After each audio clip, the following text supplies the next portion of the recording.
Hello everyone, I'm Elizabeth Shaw and this channel is all about recovery from narcissistic abuse and the narcissistic personality disorder, to understand more of what you've been through, how to recover, the kinds of people you're dealing with and how to not get involved with these kinds of people again.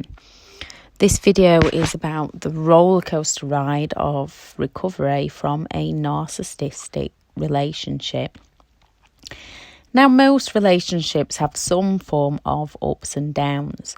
Narcissistic relationships can have long periods of highs and only short periods of lows, keeping you trapped in that was it me mindset. Or it can have swift movement between those intense highs and those intense lows. Some you will have had all the highs at the beginning and the lows coming in faster and faster as the relationship progresses. You might have found yourself questioning plenty of times during the relationship if you really wanted to be in it, and that can also leave you questioning if it was you not putting your all into it because of the confusion and the self-doubt. A couple of things that will help you clarify this is ask yourself and write down all that you did for them. Ask yourself and write down all that they did for you. You'll usually find that you did an awful lot more for them than you ever realised, and they did an awful lot less for you than you ever thought they did. Once you've managed to break free, you might then begin to question yourself again. Did I make the right choice? What could have I done differently? In these moments, write down all the negative sides to the relationship, the times they hurt you so badly and just disappeared on you, those times they sat and watched you cry, or the promises they made and never kept, to give you clarity on the events that truly unfolded within that relationship. With all the negative effects that the gaslighting has on you, gaslighting is an insidious form of mental abuse, leaving you to doubt reality, situations, history, and your own sanity. It's confusing being in the relationship, and it's confusing getting out of the relationship and staying out of the relationship, as you're often left with all the blame. You were never to blame. Narcissistic abuse can and will cause brain damage. It shrinks your hippocampus so that you have a hard time remembering events, and grows your amygdala, which houses your emotions, meaning yours are in a constant high. You are in a constant high emotional mindset. It can also cause cognitive dissonance, a state of mind where you have inconsistent thoughts, beliefs and attitudes, two or more of the same, running around your mind as you're living with different contradictory realities within your life and within your mindset. You can see one thing and you want to believe one thing, but then you can also see a different reality and believe it, and it really does cause massive confusion within your own mind. Once out, you might think that after a few days of grief, you'll be able to start to pick yourself back up. With knowledge, power and understanding, you can. And for some people, it takes longer. Unfortunately, it has taken a few years for some people. And if it has taken you a few years, you are not alone in this. It's not a race or a competition with other people. It's all about working on yourself. If you see that someone's recovered within weeks, learn from them. See what they did that you could potentially do that might work from you. It doesn't mean they suffered any less. They just had the ability within themselves to focus and go. If you take months, you still have the ability to focus and go. And if you take years, you can still do it. You've just got to keep trying and keep working on you. We are all individuals. When narcissistic people keep coming at you whilst you're trying to recover, it's draining, heartbreaking, and can lead to feelings of steps backwards, feeling like you're stuck and not going to break free. This is also a normal stage and can also affect recovery, as some narcissistic people will leave their exes alone Not many of them, but some will, and some are just insidious with their constant game playing. Now, when it happens that you do feel stuck or feel like you're taking a step backwards, look for any achievement that you have made within yourself or around yourself since you've left and write them down and focus on those achievements. Recovery from narcissistic abuse is just like recovery from any negative things that happen within your life, with the twist of the confusion within your mind. The thing that I mean why it's like everything else is it takes time, it takes work, it takes drive, and it takes determination, and it takes you to get the advice and the support that you need to work within yourself. When you still have feelings for them, leaving is a struggle within itself. Staying free, especially when they come at you with all the false apologies, is also a struggle. If you've been back and forth, you're not alone. It takes the average person 7 attempts to get out and stay out.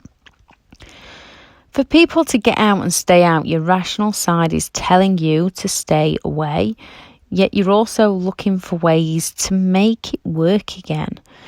When you have all the blame, it's hard to break away from the feelings of wanting to try again, especially if you're lonely and they keep coming at you. First, you need to recognise there is a big difference between being alone and being lonely.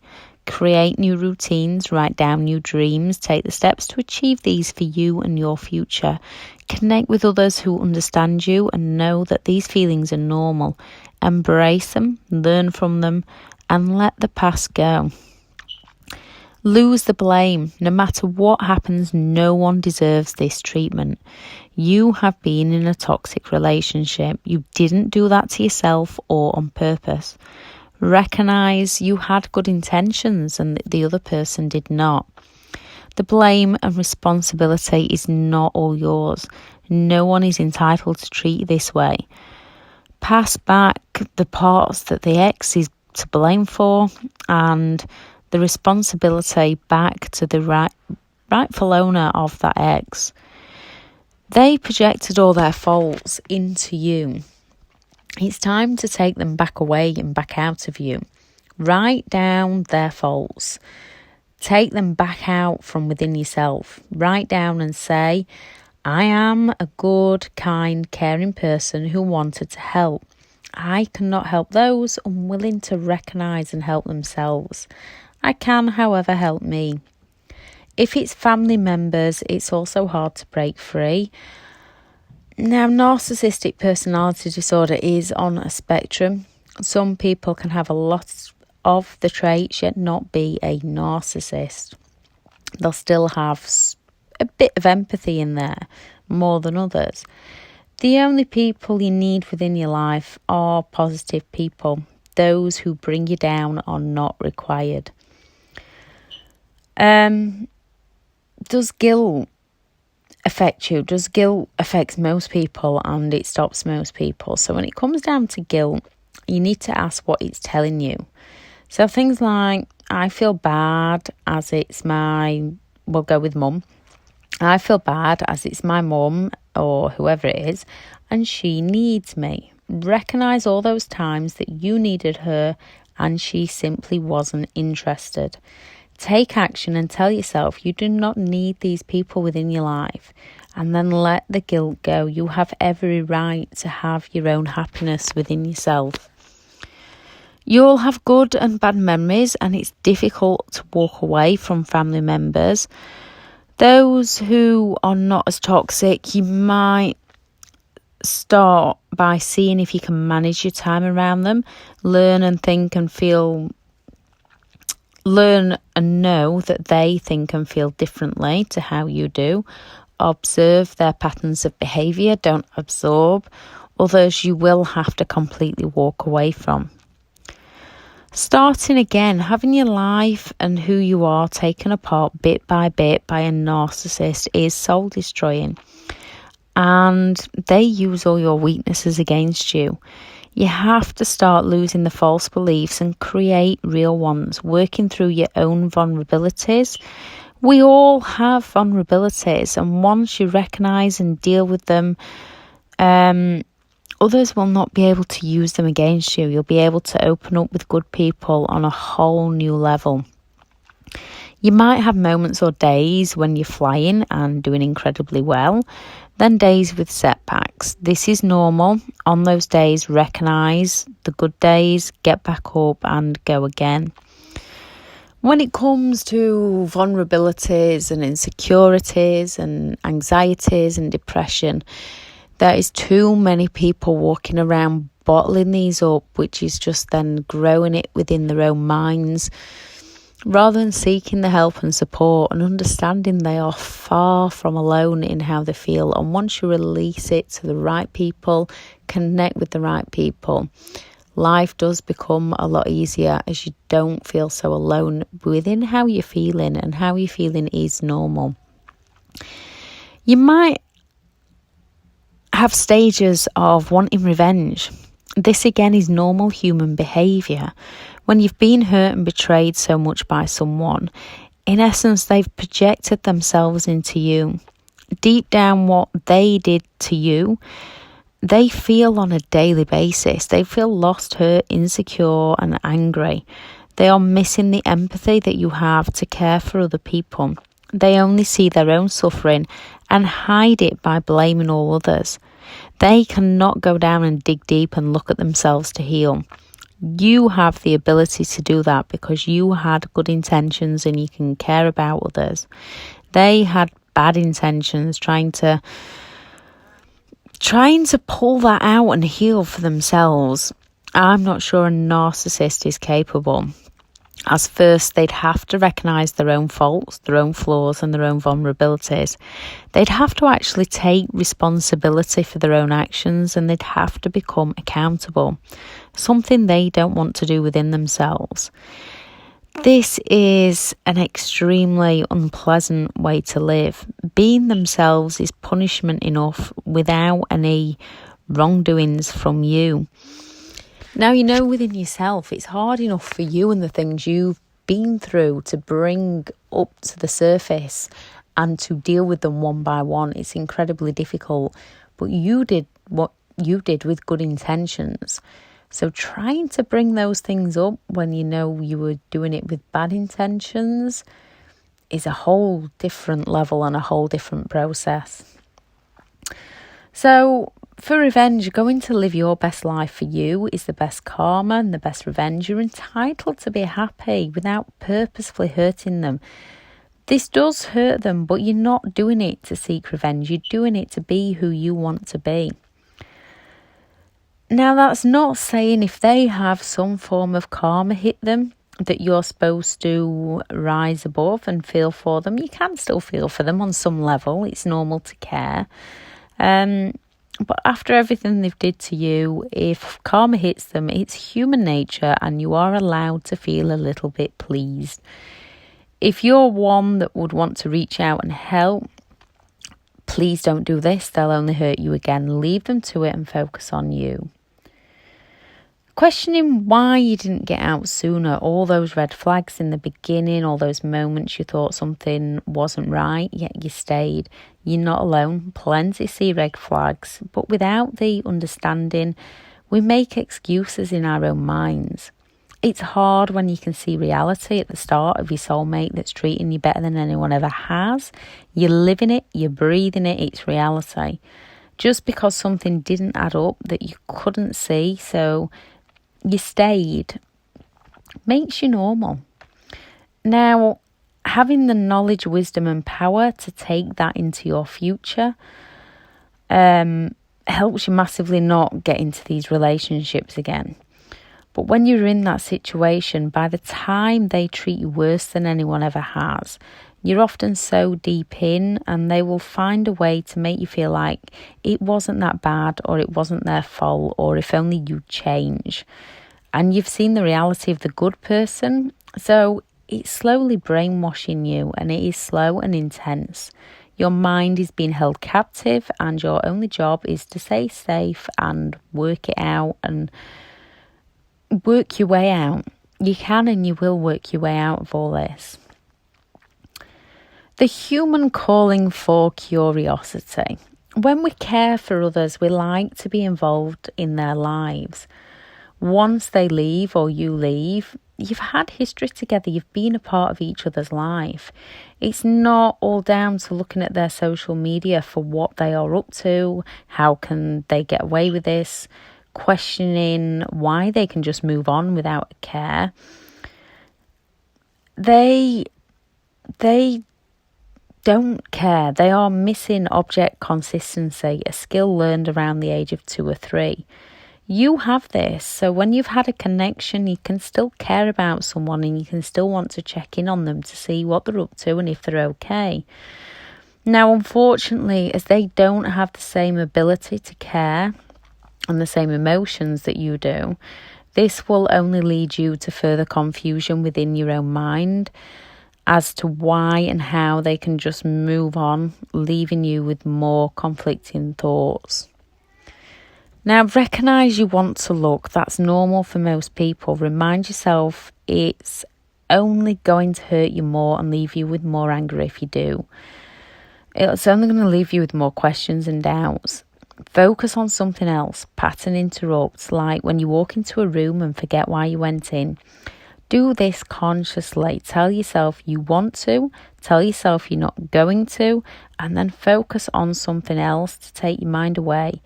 Keep going until these thoughts of wanting to look do become less and less. If you keep working on it, they will. Anxiety, CPTSD, depression. Working on recognising your triggers so that you can get a hold of them before they escalate. Working on irrational anxiety, when your imagination uses your past events to connect and think about something that might happen.